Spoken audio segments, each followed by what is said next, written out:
पाक में साइलेंट तख्ता पलट करने जा रहे हैं मुनीर। एक प्रमोशन और मुट्ठी में होगा पूरा पाकिस्तान।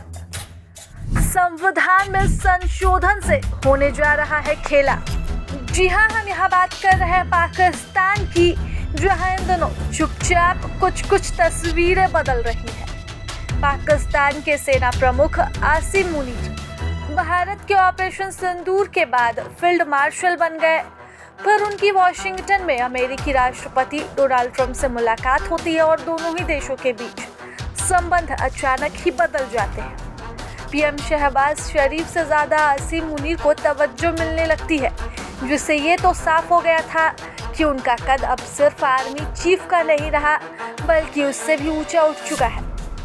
भले ही पर्दे के पीछे वह काम कर रहे थे, लेकिन वही वास्तविक सरकार भी रहे। अब तो पाकिस्तान में संविधान में ही एक बड़ा बदलाव होने जा रहा है, जिसकी तुलना साइलेंट तख्ता पलट से भी की जा रही है और कहा जा रहा है कि इसके बाद तो हर तरह से सुप्रीम पावर आसिम मुनीर ही होंगे। पाकिस्तान में पहले भी सैन्य शासन आते रहे हैं, लेकिन इस बार आसिम मुनीर राजनीतिक नेतृत्व को ही मोहरा बनाकर सत्ता चलाने की जुगत में है। जैसे कि भैंस भी मर जाए और लाठी भी ना टूटे, उसी तरह पाकिस्तान के संविधान में 27वां संशोधन कराया जा रहा है और इस पर संसद में वोटिंग होनी है।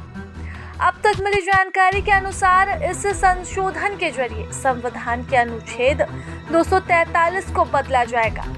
इससे पूरे पावर ही आसिम मुनीर के साथ होंगे। वह थल सेना, नेवी और एयरफोर्स के जॉइंट चीफ होंगे, यानी कि तीनों ही सेना की कमान आसिम मुनीर के हाथों होगी। परमाणु हथियार उनके ही कंट्रोल में होंगे और फील्ड मार्शल का जो पद उन्हें मिला है, उसे संविधान में स्थायी कर दिया जाएगा। पाकिस्तान की एक प्रतिष्ठित अखबार के खबर के मुताबिक यदि ये बदलाव हुए तो फिर पाकिस्तान में सेना प्रमुख ही सुप्रीम कमांडर होगा। पाकिस्तान में joint chief of staff committee के चेयरमैन साहिर शमशाद मिर्जा का कार्यकाल समाप्त हो रहा है।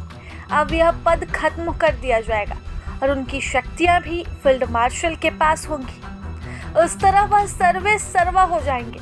इसका सीधा अर्थ होगा कि आसिम मुनीर ही थल सेना के चीफ होंगे और उनका नेतृत्व एयरफोर्स और नेवी पर भी होगा। संविधान में इन बदलावों को लेकर पाकिस्तान में जियाउल हक के दौर वाला खौफ है। तब जियाउल हक ने जुल्फिकार अली भुट्टो का तख्ता पलट कर दिया था। अब कहा जा रहा है कि वह दौर लौट रहा है और शायद आसिम मुनीर जिया की तरह ही तख्ता पलट न कर दे, लेकिन पूरी कमान उनके ही हाथ में होगी। इसके अलावा यह भी प्रस्ताव है कि राष्ट्रपति की तरह ही फील्ड मार्शल के खिलाफ भी कोई कानूनी कार्रवाई नहीं हो सकेगी। इस स्थिति में उनके पद पर रहने के दौरान ही नहीं, बल्कि पूरी जिंदगी ये विशेषाधिकार उन्हें मिला रहेगा। हालात ये हैं कि पाकिस्तान में 50 साल पुराने वो खौफ का दौर लौट रहा है, जब जियाउल हक ने कमान संभाल ली थी और पूरे मुल्क ही कट्टरता की आग में झोंक दिया गया था। प्रभातखबर.com, विश्वास वही, रफ्तार नहीं।